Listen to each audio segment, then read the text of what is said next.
আল্লাহর নামগুলো ধরে যদি দোয়া করেন আল্লাহ ওই দোয়া ফিরায় দেয় না। আপনি যদি দোয়ার মধ্যে বলেন ইয়া রহমান, সবাই বলেন ইয়া রহমান, ইয়া রহিম, ইয়া হাইয়্যু, ইয়া কাইয়্যুম, আল্লাহর চমৎকার নামগুলো ধরে ধরে যদি আল্লাহর কাছে ফরিয়াদ করেন, আল্লাহর নামগুলো ডাকেন, আপনার দোয়া মুহূর্তেই কবুল করবে কে? বিষ্ণু ঈসা ইসলাম এভাবে আল্লাহর নামগুলো ধরে ধরে জিকির করতেন, আল্লাহর নাম জপতেন। তিনি বলতেন আসআলুকা বিকুল্লি ইসমিন হুয়া লাক, আল্লাহ তোমার যত নাম আছে সব নামের ওসিলায় তোমার কাছে ফরিয়াদ করি, সব নামের ওসিলায়। আনজালতাহু ফি কিতাবিক, যে নাম তুমি তোমার কিতাবে নাজিল করেছো। আও আল্লামতাহু আহাদাম মিন খালকিক, অথবা তোমার কোন সৃষ্টিকে তোমার নাম তুমি জানিয়েছো। আও ইস্তাসারতা বিহি ফি ইলমিল গায়বি ইনদাক, অথবা গায়েবের জ্ঞানে তুমি তোমার নিজের জন্য ওই নামগুলো সংরক্ষিত রেখে দিয়েছো। সব নামের ওসিলায় তোমার কাছে চাই। সুবহানাল্লাহ পড়েন। তার মানে আল্লাহ তোমার যে নামগুলো আমরা জানি এগুলার ওসিলায়ও চাই, যে নামগুলো আমরা জানি না সেগুলোর ওসিলায়ও চাই। আল্লাহর সব নাম আল্লাহ আমাদেরকে জানায় নাই, কিছু নাম জানিয়েছেন, কিছু নাম তিনি জানান নাই। সুবহানাল্লাহ বলেন। আল্লাহ তাআলা তার কিছু নাম কোরআনে উল্লেখ করেছেন, কিছু নাম স্পেশাল কিছু নবীদেরকে জানিয়েছেন, আর কাউকে জানান নাই। কিছু নাম তিনি কিয়ামতের দিন আমাদের সামনে প্রকাশ করবেন যে এইটাও আমার একটা নাম, এটা তোমরা কেউ জানতা না। সুবহানাল্লাহ, সারপ্রাইজ হিসেবে আল্লাহ তাআলা রেখে দিয়েছে, কেউ জানে না। কিয়ামতের দিন আল্লাহ তাআলা সেই নামগুলো জানাবেন। আর কিছু নাম আছে সেই নামগুলো আল্লাহ কোরআনেও বলে নাই, কোনো নবীরেও জানায় নাই, কিয়ামতের দিনও সারপ্রাইজ হিসেবেও জানাবে না। ওই নামগুলো স্বয়ং খোদ আল্লাহ ছাড়া কেউ জানে না। এজন্য বিশ্বনবী দোয়ার সময় বলতেন আল্লাহ তোমার যে নামগুলো জানি, যে নামগুলো জানি না, সব নামের বরকতে তোমার দরবারে চাই, সব নামের ওসিলায় তোমার কাছে ফরিয়াদ করি। সুবহানাল্লাহ বলেন। কোরআনের অনেক জায়গায় আল্লাহ তাআলা নিজের পরিচয় দিয়েছেন, নিজের পরিচয় তিনি বিভিন্ন আয়াতে বিভিন্ন সূরায় পেশ করেছেন। তিনটি জায়গায় খুব এক্সক্লুসিভলি আল্লাহ তাআলা নিজের পরিচয় দিয়েছেন। এক হচ্ছে সূরা বাকারার 255 নম্বর আয়াতে, মানে আয়াতুল কুরসি, এর মধ্যে 9টা বাক্য আছে, 9টা বাক্য মিলে একটা আয়াত। এই আয়াতে আল্লাহ তাআলা খুব চমৎকার ভঙ্গিমায়, চমৎকার ভাষা শৈলী ব্যবহার করে, খুব উচ্চাঙ্গের আরবি সাহিত্য দিয়ে একটি আয়াত নাজিল করেছেন। এই আয়াতটার নাম হচ্ছে আয়াতুল কুরসি। বিশ্বনবী বলেন মান কারাআ আয়াতুল কুরসি দুবুরা কুল্লি সালাতিন মাকতুবাতিন লাম ইয়ামনাহু মিন দুখুলিল জান্নাতি ইল্লাল মাউত, প্রত্যেক ফরজ নামাজের পরে যে আয়াতুল কুরসি পড়বে তার জান্নাতে যাওয়ার ক্ষেত্রে আর কোনো বাধা থাকে না, একটা জিনিস ছাড়া, সেটা হচ্ছে মৃত্যু, মরণ। লোকটা মরে না তাই জান্নাতে যায় না, মরলেই জান্নাতি। এই আয়াতুল কুরসির এই আয়াতে আল্লাহ তাআলা খুব স্পষ্টভাবে নিজের পরিচয় তুলে ধরেছেন। আবার সূরাতুল ইখলাসের ভেতরে আল্লাহ তাআলা খুব চমৎকার ভঙ্গিমায় তিনি নিজের পরিচয় তুলে ধরেছেন। অনুরূপভাবে সূরা হাশরের শেষ 3 আয়াতেও আল্লাহ তাআলা খুব চমৎকার ভাবে নিজের পরিচয় তুলে ধরেছেন। আওয়াজ করে পড়ুন সুবহানাল্লাহ। আমরা সূরা হাশরের শেষ 3 আয়াতের তাফসীর আজকে আমরা শুনব। আসুন আমরা আমাদের রবকে চিনে নেই। আজকের আলোচনার টপিক হচ্ছে আসুন আমাদের রবকে চিনি। আসুন আমাদের, সবাই বলুন, আসুন আমাদের রবকে চিনি। আজকের আমার ঢাকা বিভাগের প্রোগ্রাম থেকে, এই নবাবগঞ্জ বারোয়াখালীর প্রোগ্রাম থেকে আমরা আমাদের রবকে চিনে যাব ইনশাআল্লাহ। বলেন সবাই। সূরা হাশরের শেষ 3 আয়াতের একটা বিশেষ ফজিলত আছে, এটা আপনারা পড়বেন। কি ফজিলত? বিষ্ণু ঈসা ইসলাম বলেন মান ক্বালা হিনা ইউসবিহু সালাসা মাররাতিন আউযু বিল্লাহিস সামিউল আলিমি মিনাশ শাইতানির রাজীম সুম্মা ক্বারাআ সালাসা আয়াতিন মিন আখিরি সূরাতিল হাশরি ওয়াক্কালাল্লাহু বিহি ৭০,০০০ মালাকিন ইউসাল্লুনা আলাইহি ওয়া ইন মাতা ফি যালিকাল ইয়াউমি মাতা শাহীদান। বিশ্বনবী মুহাম্মদুর রাসূলুল্লাহ সাল্লাল্লাহু আলাইহি ওয়াসাল্লাম ইরশাদ করেন, যে ব্যক্তি সকাল বেলা 3 বার তেলাওয়াত করবে আউযু বিল্লাহিস সামিউল আলিমি মিনাশ শাইতানির রাজীম, এরপরে সূরা হাশরের শেষ 3টি আয়াত তেলাওয়াত করবে, রব্বুল আলামিন ওই ব্যক্তির জন্য ৭০,০০০ ফেরেশতা নিয়োগ দিবেন যারা সারা দিন ওই লোকের জন্য মাগফিরাতের দোয়া করবে। শুধু এখানেই শেষ নয়, বিশ্বনবী ফরমান ওয়া ইন মাতা ফি যালিকাল ইয়াউমি মাতা শাহীদান, ওই দিন যদি ওই ব্যক্তিটা ইন্তেকাল করে সে শহীদ হয়ে কিয়ামতের দিন আল্লাহর সামনে দাঁড়াবে। সকালবেলা যদি পড়েন 3 বার আউযু বিল্লাহিস সামিল আলিম মিনাশ শাইতানির রাজিম 3 বার পড়ে সূরা হাশরের শেষ 3 আয়াত যদি তেলাওয়াত করেন, তাহলে আপনার জন্য আল্লাহ তাআলা 70,000 ফেরেশতা নিয়োগ করবে। সারা দিন তারা আপনার জন্য মাগফিরাতের দোয়া করবে। আর ওই দিন ইন্তেকাল করলে আল্লাহ তাআলা শহীদ হিসেবে আপনাকে কিয়ামতের দিন দাঁড় করাবে। সুবহানাল্লাহ, এত আস্তে। আবার সন্ধ্যাবেলায় যদি পড়েন, সারা রাতের জন্য 70,000 ফেরেশতা মাগফিরাতের দোয়া করবে। ওই রাতে মারা গেলে শাহাদাতের মৃত্যু নসিব হয়ে যাবে। এজন্য এই দোয়াটা পড়ার দরকার আছে না নাই? আযকারুস সাবাহি ওয়াল মাসা, সকাল সন্ধ্যার যে জিকির, এই জিকিরের অন্তর্ভুক্ত করে নেবেন এই ওয়াজিফাটা। যে হাদিসটা বর্ণনা করলাম সুনানে তিরমিজির হাদিস, যদিও হাদিসটা সনদের দিক থেকে দাঈফ, কিন্তু মুহাদ্দিসিনে একরাম বলেছেন যেহেতু এটা ফাজাইলুল আমালের হাদিস, এটা পড়ার ক্ষেত্রে কোনো নিষেধাজ্ঞা নাই, এটা পড়া যাবে। সো সকাল সন্ধ্যা যদি সুযোগ হয় এই ওয়াজিফাটা যেন আমরা পড়ি। এই 3টি আয়াতের ভেতরে আল্লাহ তাআলা তার 14টি গুণবাচক নাম উল্লেখ করে দিয়েছেন। কয়টি? আওয়াজ করে বলেন তো, যারা শুনতে পেয়েছেন বলেন, এই 3টি আয়াতের মধ্যে আল্লাহর কয়টি সুন্দর সুন্দর গুণবাচক নাম আছে বলেন তো? কয়টি? সবাই বলেন কয়টি? 14টি গুণবাচক নাম, চমৎকার চমৎকার নাম। যে নামগুলো যদি আমরা আজকে পড়ি, শুনি, জানি, আল্লাহ তাআলা সম্পর্কে ব্যাপক ধারণা, ইনডেপথ, আমার রব সম্পর্কে ইনডেপথ নলেজ নিয়ে আজকে আমরা ফিরতে পারবো ইনশাআল্লাহ। বলেন সবাই। আসুন আমরা আল্লাহ তাআলার এই চমৎকার চমৎকার 14টি নামের ব্যাখ্যা বিশ্লেষণ আজকের এই তাফসীর ময়দান থেকে জানি। প্রিয় ভাইয়েরা, আল্লাহর অনেক সুন্দর সুন্দর নাম আছে। আমাদের উচিত এই নামগুলো দিয়ে আল্লাহকে ডাকা। ভাই, তোমরা যদি ড্রোন একেবারে আমার মাথার সামনে নিয়ে আসো তাইলে হবে? একটা নিরাপদ দূরত্বে রাখতে হবে, এই ড্রোনের সাউন্ড যেন আমি না পাই। সেফ জোনে থাকতে হবে, দূরে থাকো।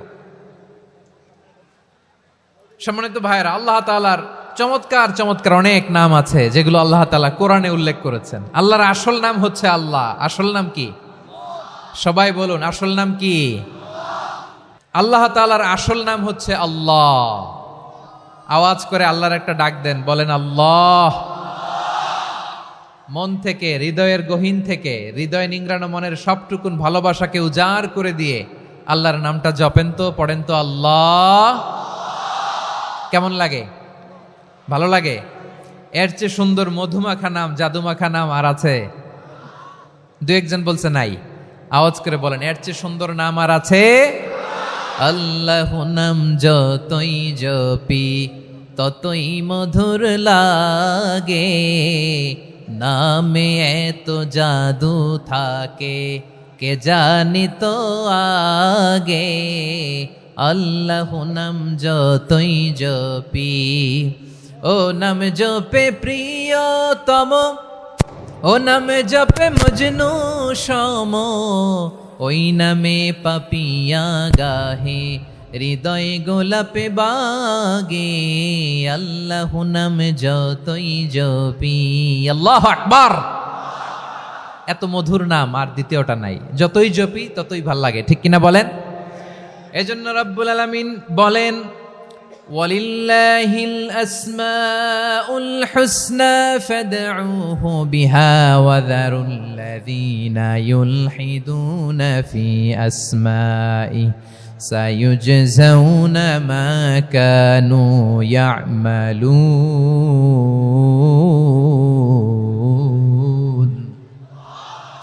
আল্লাহ বললেন, আমার অনেক সুন্দর সুন্দর নাম আছে, অনেকগুলো গুণবাচক সুন্দরতম নাম আছে। তোমরা এই নামগুলো ধরে আমি আল্লাহরে ডাকো, আর যারা আমি আল্লাহর নামের বিকৃতি ঘটায় তাদেরকে তোমরা বর্জন করো।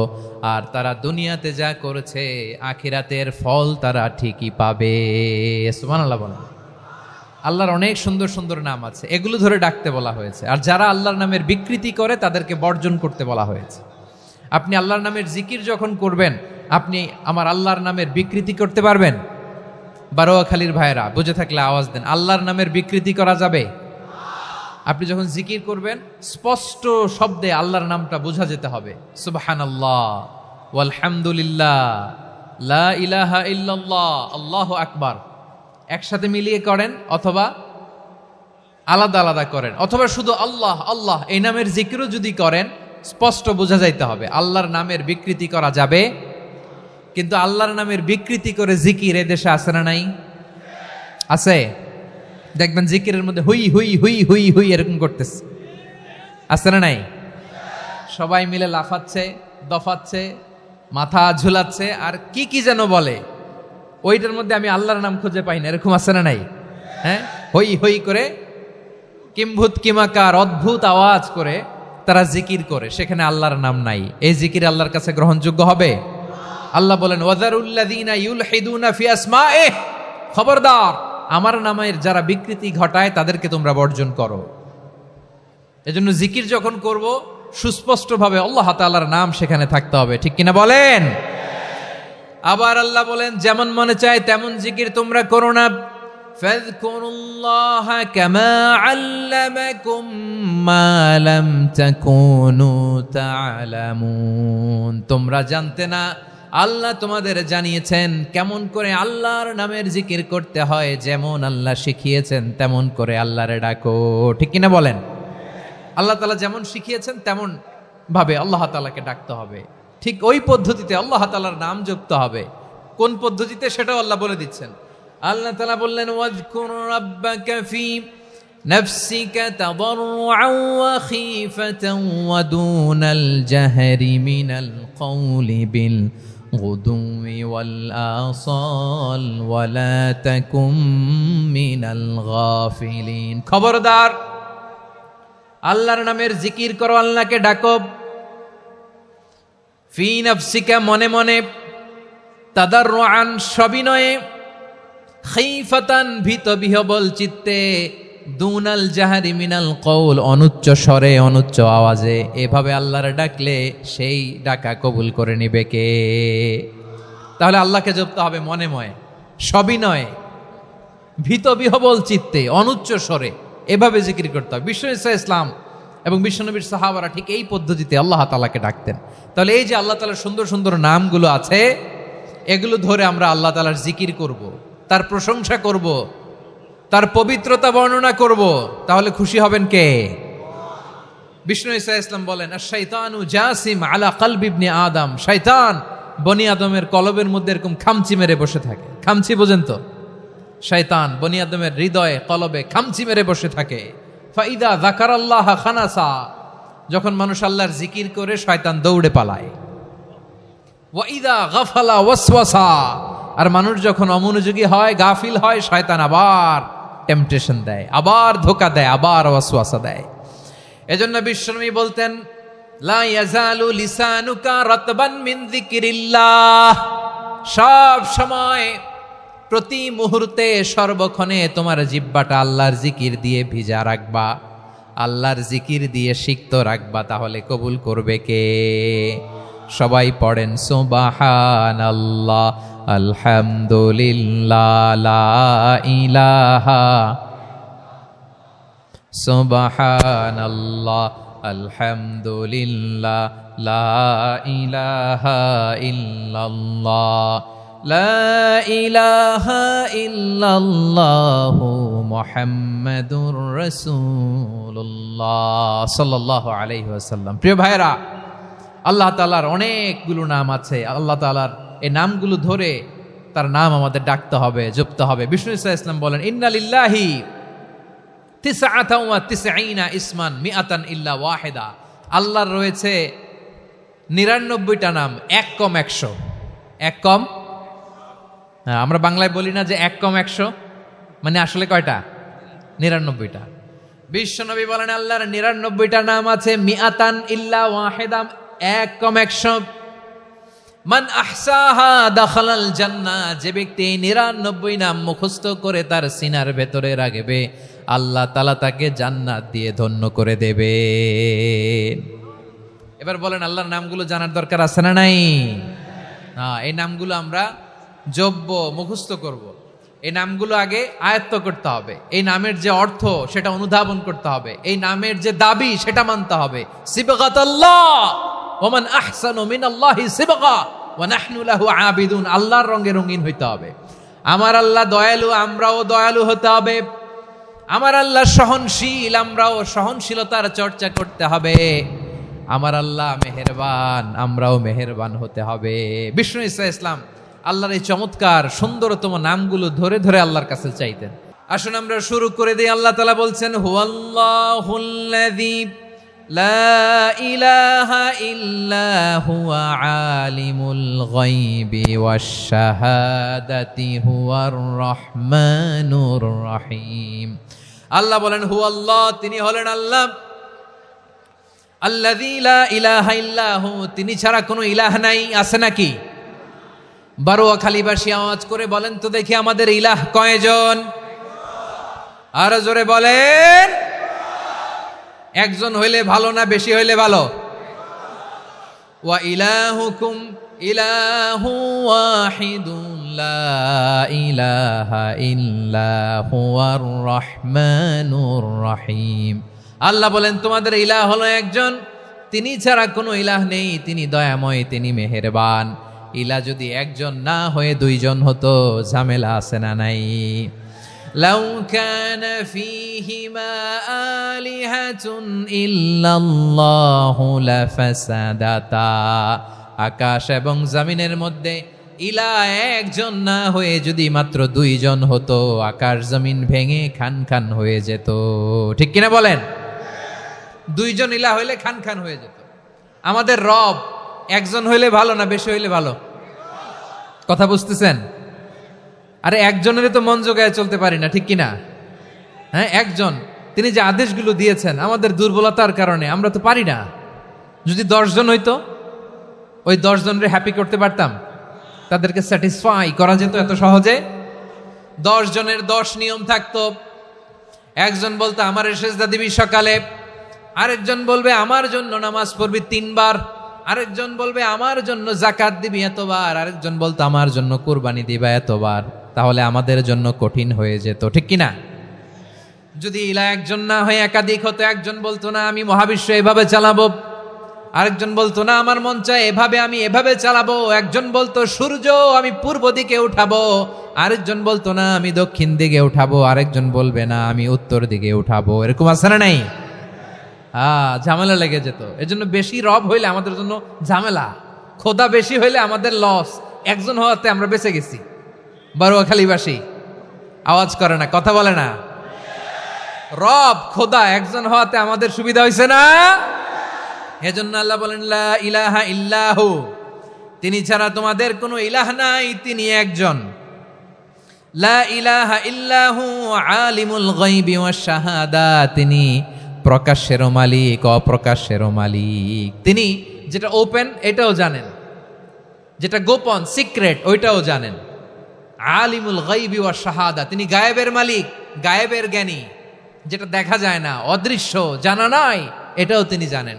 এগুলো জানতে তার কোনো মাধ্যমের প্রয়োজন হয় না। অতীতে কি হয়েছে, বর্তমানে কি চলছে, ভবিষ্যতে কি হবে, সব তার জ্ঞানের ভেতরে আছে না নাই? এজন্য আল্লাহ বললেন আলিমুল গায়বি ওয়াশ শাহাদা, তিনি গায়েবের জ্ঞান রাখেন, তিনি দৃশ্য জগতের জ্ঞান রাখেন, তিনি প্রকাশ্য জগতের জ্ঞান রাখেন, তিনি গোপন জগতের জ্ঞান রাখেন। তার কাছে কোনো কিছু গোপন নাই, ঠিক কিনা বলেন? হুয়ার রহমানুর রহিম, তিনি হলেন দয়াময়, তিনি হলেন মেহেরবান।